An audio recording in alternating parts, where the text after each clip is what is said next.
Assalamualaikum warahmatullahi wabarakatuh. Alhamdulillahil wahidil ahad, al-fardis samad, alladzi lam yalid wa lam yulad wa lam yakul lahu kufuwan ahad, walladzi laysa kamithlihi syai'un wa huwas sami'ul basir.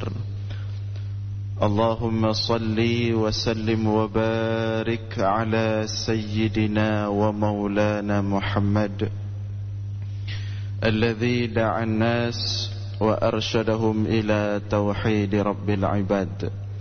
Allahumma wa ala alihi wa sahbihi ajma'in, amma ba'd.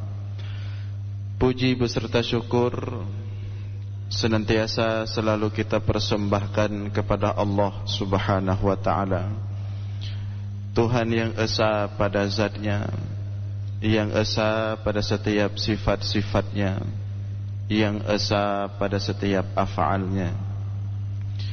Tidak ada satupun makhluk yang serupa dengannya dalam bentuk apapun. Selawat beriringkan salam juga senantiasa kita sampaikan kepada baginda Rasulullah sallallahu alaihi wasallam, kepada seluruh keluarga dan sahabat-sahabatnya sekalian. Hadirin jamaah sekalian beserta para pendengar dimanapun berada yang dimuliakan Allah, kembali kita dalam kajian dan ulasan singkat tentang ilmu tauhid. Pada subuh yang berbahagia ini kita akan melihat satu cuplikan daripada dialog Allah Subhanahu wa ta'ala dengan ahli neraka. Dialog Allah Subhanahu wa ta'ala dengan penghuni neraka. Neraka sebagaimana sudah pernah kita bahas adalah perkara di antara perkara-perkara gaib atau perkara-perkara sam'iyat yang wajib diimani, diyakini adanya oleh setiap muslim, oleh setiap mukmin, di mana tidak sempurna, di mana tidak sah keimanan seorang mukmin, seorang muslim apabila dia tidak meyakini dan mengimani bahwa neraka itu ada. Dan berdasarkan pemahaman akidah Ahlus Sunnah wal Jamaah, bahwa neraka itu juga sebagaimana surga telah diciptakan oleh Allah Subhanahu wa ta'ala. Kedua-duanya telah ada. Adapun neraka, sebelum kita masuk dalam dialog Allah dengan ahli neraka, adapun neraka adalah perkara yang paling ditakuti oleh seluruh makhluk Allah. Neraka adalah ciptaan Allah paling mengerikan, ciptaan Allah paling menakutkan, ciptaan Allah paling mengerikan, ciptaan Allah paling buruk, di mana seluruh makhluk Allah takut dan berlindung daripada neraka. Mulai daripada para malaikat, para rasul, para nabi, para aulia, manusia, jin, dan seluruh hewan-hewan takut kepada neraka Allah dan berlindung daripada neraka yang telah diciptakan oleh Allah.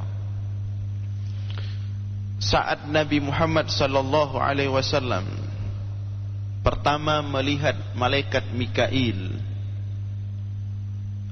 Rasulullah bertanya kepada Jibril, "Ya Jibril, mali la ara Mikail yadhhak?" Wahai Jibril, aku melihat Mikail tidak tertawa, tidak bahagia ketika berjumpa denganku. Aku melihat Mikail tidak pernah tersenyum. Jibril alaihi salam menjawab, "Ma ma dhahika Mikail mundu khuliqatin nar. Mikail tidak pernah lagi tersenyum semenjak Allah menciptakan neraka. Dan Jibril alaihi salam sering sekali saat turun berjumpa dengan Rasulullah sallallahu alaihi wasallam itu dalam keadaan sedih, menangis, hingga sering ditanya oleh Rasulullah sallallahu alaihi wasallam, "Wahai Jibril, kenapa engkau bersedih?" Jibril mengatakan, air mataku tidak pernah berhenti menetes semenjak Allah menciptakan neraka. Ibnu Abi Dunya mengeluarkan sebuah riwayat bahwa Nabi Daud alaihi salam, sebagaimana dia punya kebiasaan secara rutin pada waktu tertentu mengumpulkan seluruh rakyatnya, seluruh manusia, termasuk ikut berkumpul para hewan-hewan. Maka suatu ketika berkumpul manusia begitu besar, jumlah yang sangat besar, termasuk dalamnya al-wuhush, hewan-hewan, binatang-binatang. Mulailah Nabi Daud alaihi salam menyampaikan nasihat rutinnya, bulanan atau tahunan, kepada seluruh rakyat, kepada seluruh yang hadir, termasuk binatang-binatang. Ketika Nabi Daud alaihi salam memulai memuji Allah, Nabi Daud sedih, menangis. Ketika Nabi Daud alaihi salam mulai masuk menjelaskan tentang surga dan neraka, maka dalam ayat itu disebutkan mulailah bergerombolan-gerombolan manusia mati mendengar dahsyatnya neraka. Mulailah gerombolan-gerombolan hewan, binatang mati mendengar dahsyatnya gambaran neraka daripada Nabi Daud alaihi salam. Dan itu bukan hal aneh sebenarnya ketika berbicara tentang neraka. Banyak kita temukan kisah-kisah para ulama salafus saleh yang ketika mereka membaca ayat-ayat tentang neraka, mereka meninggal saking takutnya membayangkan neraka. Ketika mereka salat membacakan ayat neraka berulang-ulang sampai mereka meninggal di situ. Begitu takutnya kepada bayangan neraka. Tanpa terkecuali para rasul, para nabi, semua mereka takut dan berlindung daripada dahsyatnya neraka. Maka Nabi kita Nabi Muhammad sallallahu alaihi wasallam kalau membaca ayat-ayat Al-Quran, setiap jumpa dengan ayat-ayat surga, beliau berdoa kepada Allah untuk dimasukkan dalam surga. Tapi apabila berjumpa dengan ayat-ayat neraka, beliau berlindung kepada Allah untuk diselamatkan daripada api neraka. Dan tidak ada yang paling menakutkan di hari akhirat melebihi ketakutan makhluk ketika itu saat dihamparkan sirat di atas neraka. Saat dihamparkan sirat di atas neraka yang setiap manusia akan melewatinya. Ketika neraka terpampang di depan seluruh makhluk, di atasnya dihamparkan jembatan kecil untuk dilewati oleh makhluk, oleh manusia. Kalau enggak berhasil jatuh dalam neraka, kalau berhasil selamat ke surga. Ketika sirat dihamparkan di depan makhluk, kata malaikat yang sudah jutaan tahun menyembah Allah, kata para malaikat yang sudah jutaan tahun bertasbih kepada Allah, kata malaikat yang sudah jutaan tahun bersujud tidak bangun-bangun kepada Allah, kata malaikat yang sudah jutaan tahun ruku tidak pernah bangun-bangun. Apa kata mereka para malaikat ketika melihat neraka dihamparkan di atasnya sirat? Ma sabbahnaka haqqa tasbihak. Semua bergetar dan ketakutan. Wahai Allah, sungguh kami belum benar-benar bertasbih kepadamu. Sungguh kami benar-benar belum beribadah kepadamu ya Allah. Takut semuanya. Tapi apa boleh buat, malaikat hanya bisa berdiri di pinggir sirat, di tepi sirat. Para rasul mulai Adam alaihissalam sampai Nabi Muhammad hanya bisa berdiri di pinggir, di tepi sirat, dan hanya bisa mengeluarkan kata-kata salim, salim, salim. Ya Allah selamatkan umatku, ya Allah selamatkan umatku. Masing-masing Nabi melihat, memperhatikan umatnya melewati sirat yang berpotensi besar jatuh dalam neraka. Rasulullah menggambarkan dalam beberapa hadis tentang dahsyatnya neraka itu. Dan antara hadis yang diriwayatkan oleh Imam Muslim dalam sahihnya, apabila manusia paling bahagia di dunia, manusia paling bahagia, bagaimana gambaran manusia paling bahagia? Dia yang paling punya, yang punya paling banyak uang di dunia ini, yang paling besar kekayaannya, yang paling banyak koleksi propertinya, kendaraan mewahnya, badannya paling sehat, paling kekar, paling gagah. Manusia paling sempurna di dunia, manusia paling bahagia. Kata Rasulullah, apabila dicelupkan dalam neraka, lahdah, sesaat saja, lahdah, 1 detik dicelup dalam neraka, kemudian ditarik balik, ditanya sama manusia tersebut, bagaimana nikmat hidupmu di dunia dulu, kamu orang yang paling bahagia. Maka saking dahsyatnya neraka itu, cuman 1 detik di dalamnya membuat dia lupa seluruh nikmat dunia. Tidak main-main ketika Allah menciptakan neraka itu. Dalam hadis yang lain Rasulullah mengatakan, neraka paling ringan, neraka paling ringan. Seandainya seorang manusia menginjak 2 kerikil yang ada di dalamnya, kerikil kecil, itu neraka paling ringan. Seandainya seorang manusia menginjak 2 batu kerikil yang ada di dalamnya, oleh telapak kakinya, begitu dia menginjak, panasnya langsung membuat otaknya mendidih. Langsung membuat otaknya mendidih. Nyen baru anak kerikil neraka roh menggila maksud. Kan lagi menggila puting rokok mentang lumayan, mentang jut tapi nah kaki lepu icah ada degit. Tapi 2 batu kerikil neraka paling ringan kecil terinjak, langsung panasnya mendidih sampai kepala. Dalam hadis yang lain Rasulullah mengatakan neraka paling ringan itu, neraka paling ringan, seandainya batu dari tepinya dijatuhkan ke dalamnya, ke bawahnya, perlu waktu 70 tahun untuk sampai batu itu ke dalam neraka itu. Itu neraka paling ringan, paling ringan. Menyegetik anda batai dari tepi, dari atas dia putuk truk ke dia bakrak aja, butuh waktu 70 tahun. Itu neraka paling ringan. Neraka paling sederhana, paling biasa saja.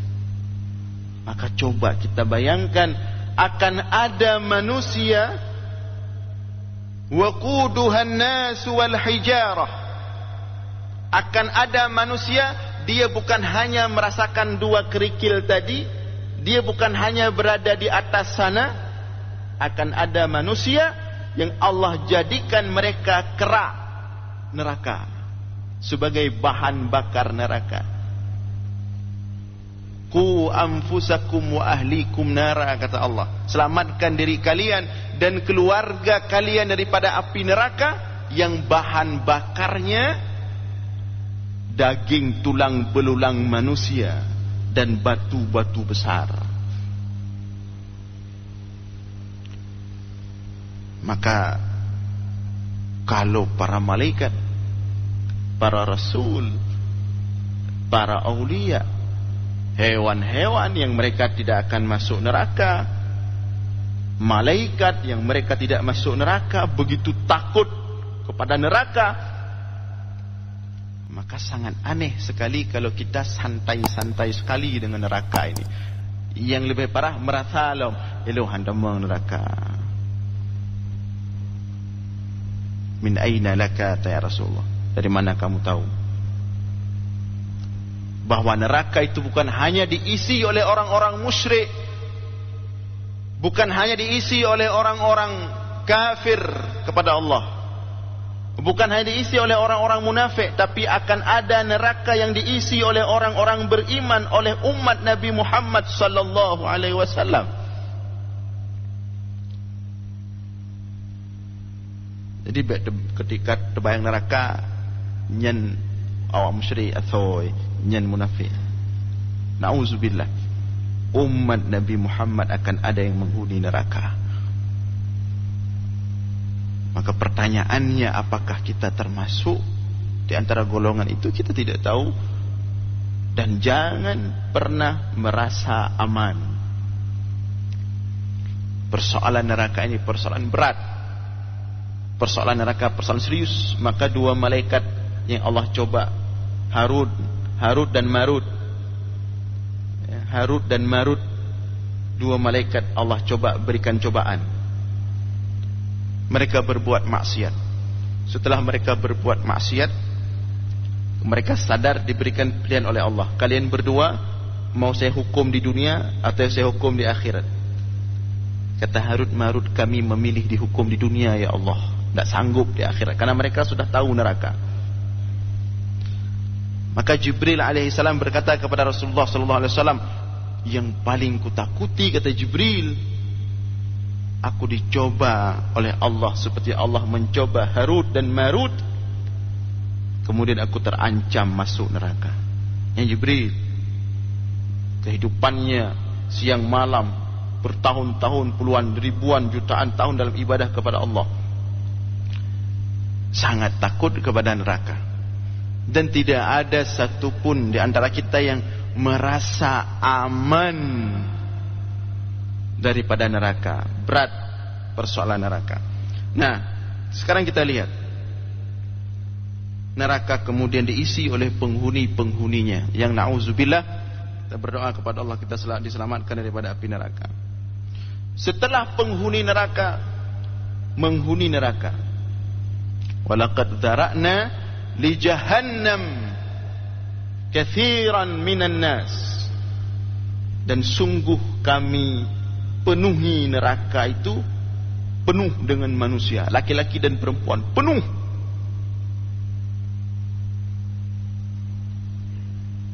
Sampai kemudian Allah menekannya, musaksa, gegidang oleh Allah.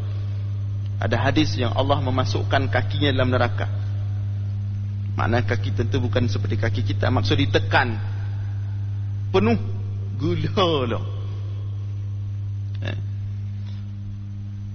Nah, Ibnu Abi Dunya meriwayatkan dialog ahli neraka dengan Allah. Riwayat daripada Muhammad bin Ka'ab, qala li ahli an-nar khamsu da'awat yujibuhumullahu azza wa jalla fi arba'ah فَإِذَا كَانَ الْخَامِسَةُ لَمْ يَتَكَلَّمُوا بَعْدَهَا أَبَدًا. Ahli neraka mengajukan 5 permintaan kepada Allah. Ahli neraka mengajukan 5 permintaan kepada Allah. 4 direspon oleh Allah, meskipun tidak dipenuhi, tapi tuntutan mereka dijawab oleh Allah. Sedangkan yang kelima tidak dijawab oleh Allah, malah disuruh diam mereka dan merasakan azab neraka. Apa dialog tersebut? Dinukilkan oleh Imam At-Tabari dalam tafsirnya, dan di sini oleh Imam Al-Baihaqi dalam kitab Al-Asma' wa Sifat, kumpulan daripada ayat-ayat Al-Quran disatukan, dialog antara Allah dengan ahli neraka. Pertama, kata ahli neraka kepada Allah, surah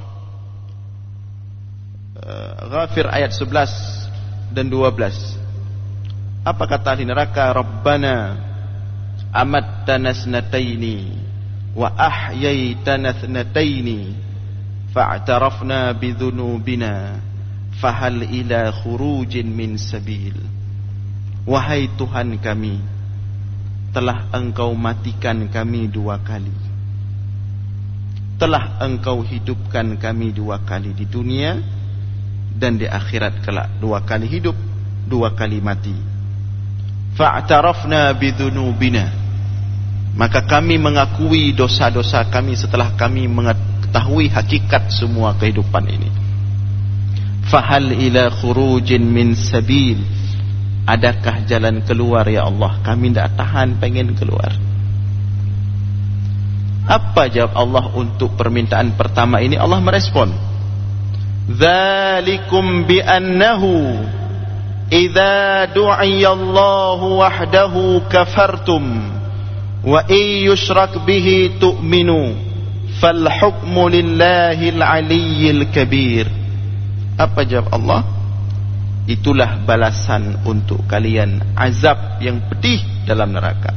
Dzalikum bi annahu, karena kalian dulu ketika diajak untuk mentauhidkan Allah, ketika diajak untuk mengesakan Allah, ketika diajak untuk menyembah Allah, ketika diajak kepada program-program yang mendekatkan diri kepada Allah, kafartum, kalian melawan, kalian mengingkari.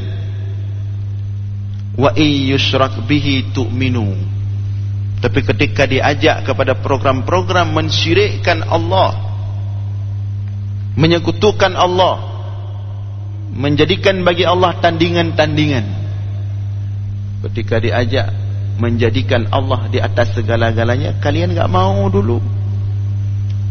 Kalian lebih mementingkan dunia demi menjaga kekuasaan, jabatan, kekayaan, takut hilang.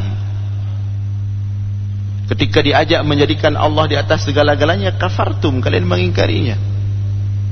Tetapi sebaliknya, ketika diajak mensyirikkan Allah, menempatkan Allah di bawah segala-galanya, pekerjaan lebih utama, karir lebih utama, bisnis lebih utama, sampai-sampai kemudian tanpa kita sadari kita telah menyembah karir kita, telah menyembah jabatan kita, telah menyembah kekayaan kita.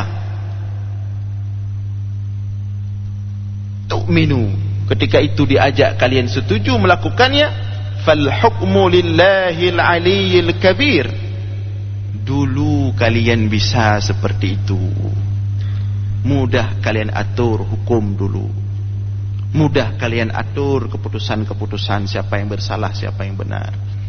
Fal hukmu lillahil aliyyil kabir, tapi hari ini aku yang pegang hukum, kata Allah. Aku yang kendalikan hukum. Allah Al-Aliyyil Kabir, yang maha tinggi, yang maha besar. Sebiji zarrah pun keburukan akan dibalas. Ini jawaban Allah. Ya. Kemudian ahli neraka bertanya lagi kepada Allah, meminta lagi kepada Allah. Rabbana absarna wa sami'na farji'na na'mal salihan inna muqinun. Wahai Tuhan kami, absarna, sungguh kami telah melihat hakikat kehidupan akhirat. Dulu di dunia enggak nampak akhirat, sibuk dengan pekerjaan, jadi akhirat enggak terlalu terbayang, sering lalai. Absarna, hari ini kami telah melihat langsung. Wasami'na, dan hari ini kami telah mendengar langsung.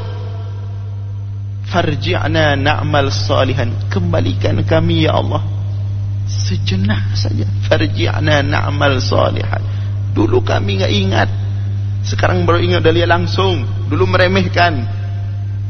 Farji'na na'mal salihan inna muqinun, kembalikan kami ya Allah ke dunia agar kami bisa berbuat saleh. Inna muqinun, sekarang kami baru betul-betul yakin. Nah, untuk permintaan kedua ini, untuk tuntutan kedua ini, apa jawab Allah? Fadzuqu bima nasitum liqa'a yaumikum hadza inna nasinakum wa dzuqu 'adzabal khuldi bima kuntum ta'malun. Ini ayat yang dibaca oleh imam kita tadi, surah As-Sajdah. Allah menjawab, fadzuqu, rasakanlah azab terhadap apa yang kalian dulu lupa kepada kami. Dulu kalian lupa kepada kami. Nasitum liqa yaumikum hadza. Dulu kalian lupa bahwa kalian akan berhadapan denganku di akhirat. Akan berhadapan langsung dengan Allah. Langsung dekat. Sangat dekat sekali.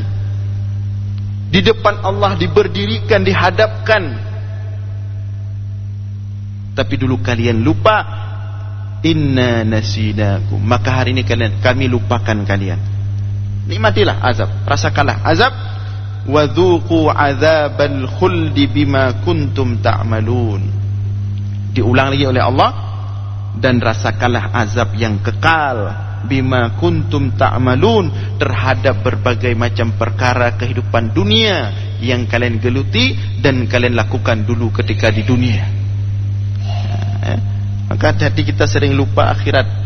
Seolah-olah ketika kita berbuat sesuatu, apalagi kadang-kadang kita punya kekuasaan, kita di atas, lupa. Nanti dihadapkan di depan Allah langsung. Apa mau kita jawab di depan Allah? Ya. Kemudian tuntutan yang ketiga ahli neraka juga dijawab oleh Allah. Rabbana akhirna ila ajalin qarib nujib da'wataka wa nattabi'ir rusul. Ya Allah, akhirkan. Ini hampir mirip dengan yang kedua, yang kedua tadi. Ya Allah, akhirkan, berikan sedikit lagi waktu. Ila ajalin qarib, ajalin qarib, sesaat saja, sebentar saja. Nujib da'wataka wa nattabi'ir rusul, agar kami bisa memenuhi dakwah panggilan agamamu. Dulu enggak mau. Dulu ketika didatangi ke rumah, diajak salat berjamaah sama jamaah, sama orang-orang saleh, tutup pintu. Ketika diajak dengar nasihat, tutup telinga. Ketika ada orang-orang saleh dulu di dunia yang ikhlas berdakwah, menyadarkan kita umat, kita lawan, kita anggap musuh. Ya. Nujib da'wataka. Maka hari ini kamu minta dikembalikan untuk kamu mengikuti dakwah kami, untuk kamu mengikuti rasul-rasul kami. Apa jawab Allah? Awalam takunu aqsamtum min qablu ma lakum min zawal. Bukankah dulu kalian telah bersumpah seolah-olah yakin sekali enggak ada perkara akhirat. Ma lakum min zawal. Apa akhirat-akhirat? Apa agama-agama? Apa syariat-syariat? Aqsamtum, dengan yakin dulu kalian mengatakan seperti itu. Berkeyakinan seperti itu kalian merendahkan para rasul, merendahkan para aulia, merendahkan para ulama ketika mereka menasihati kalian, seolah-olah kalian enggak akan hidup di hari akhirat. Malakum min zawal.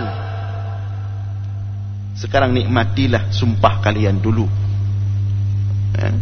Merasa berani dulu. Kemudian yang terakhir, apa kata ahli neraka kepada Allah? Tuntutan terakhir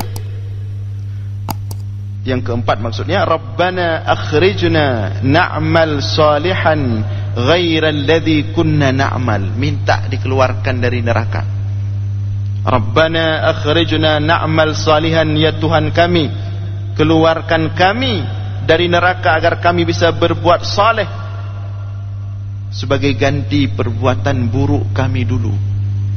Semua minta keluar dari neraka, minta bisa beramal lagi, tapi enggak ada kesempatan. Apa jawab Allah? Awalam nu'ammirkum ma yatadzakkaru fihi man tadzakkara wa ja'akumun nadhir. Bukankah dulu kami di dunia telah memberikan kalian umur yang panjang-panjang? Maka kata Imam Malik dan sebagian ulama Madinah, itu orang-orang di Madinah sepeninggal Rasulullah, begitu umur mereka 40 tahun itu sudah fokus zikir, itu fokus ibadah. Kita kadang-kadang sekarang sudah beruban, umur sudah lanjut, masih suka buat zalim, masih suka menyakiti orang lain, masih sibuk dengan dunia. Maka Allah katakan kepada orang-orang nanti, ya Allah, kembalikan kami ya Allah, keluarkan kami dari neraka ya Allah, biar kami bisa beramal soleh sebagai ganti dulu kami berbuat yang tidak baik. Kata Allah, sudah kami berikan kalian dulu umur, yang kalau kalian manfaatkan umur itu cukup untuk kebaikan kalian, untuk keselamatan kalian. Dan telah datang orang yang menasihati kalian, yang tidak mendengar, fadzuqu fama lidzalimina min nasir, maka rasakanlah azab sekarang. Fama lidzalimina min nasir, hari ini tidak ada yang dapat menolong kalian. Yang terakhir, yang kelima, kata ahli neraka kepada Allah, Rabbana akhrijna minha fa in udna fa inna zalimun. Ya Allah, betul-betullah kami meminta. Nangis-nangis sudah, merengek sudah, dalam keadaan gosong dalam neraka. Permintaan mereka terakhir, Rabbana akhrijna minha, wahai Allah Tuhan kami, bagaimana cara pun keluarkan kami. Tak tahan, berat, panas, mengerikan, dahsyat. Minumannya nanah mendidih, makanannya buah berduri, makin diminum makin menghancurkan tubuh, makin diminum makin dimakan makin berdarah-darah mulut. Wahai Tuhan kami, bagaimanapun cara keluarkan kami. Fa inna udna fa inna zalimun, kami janji seandainya setelah engkau keluarkan kami berbuat jahat lagi, kami betul-betul zalim. Apa jawab Allah untuk yang terakhir ini? Ikhsa'u fiha wala tukallimun, berteriaklah kalian di dalamnya seperti keledai. Wala tukallimun, jangan ngomong lagi, jangan bicara lagi, saya enggak mau dengar. Ikhsa'u, berteriaklah terserah kalian seperti teriakan keledai, kata Allah. Kemudian permintaan-permintaan mereka tidak lagi direspon oleh Allah Subhanahu wa ta'ala. Hadirin sekalian yang dimuliakan oleh Allah, sungguh apabila Allah menghendaki seseorang masuk neraka, itulah penghinaan, perendahan terbesar Allah kepada seorang hamba. Maka dalam Al-Quran kita disebutkan oleh para awliya-awliya Allah, orang-orang saleh, Rabbana Allahumma innaka man tudkhilin nara faqad akhzaitah. Wahai Allah, siapapun yang engkau masukkan dalam neraka, sungguh dia benar-benar orang yang paling engkau hinakan. Maka diajarkan kita berdoa kepada Allah, Rabbana srif anna azab jahannam inna azabaha kana gharama. Ya Allah, jauhkan kami daripada api neraka, sesungguhnya neraka itu sangat menyakitkan, sangat pedih, sangat berat. Dan jangan ada satupun di antara kita yang merasa aman daripada dahsyatnya neraka. Mudah-mudahan ini bisa menjadi renungan kita bersama dan dapat menjadi pertimbangan dan pedoman dalam setiap amalan kita dalam kehidupan sehari-hari. Mohon maaf atas segala kekurangan. Aqulu qawli hadza wa astaghfirullah li wa lakum. Wassalamu alaikum warahmatullahi wabarakatuh.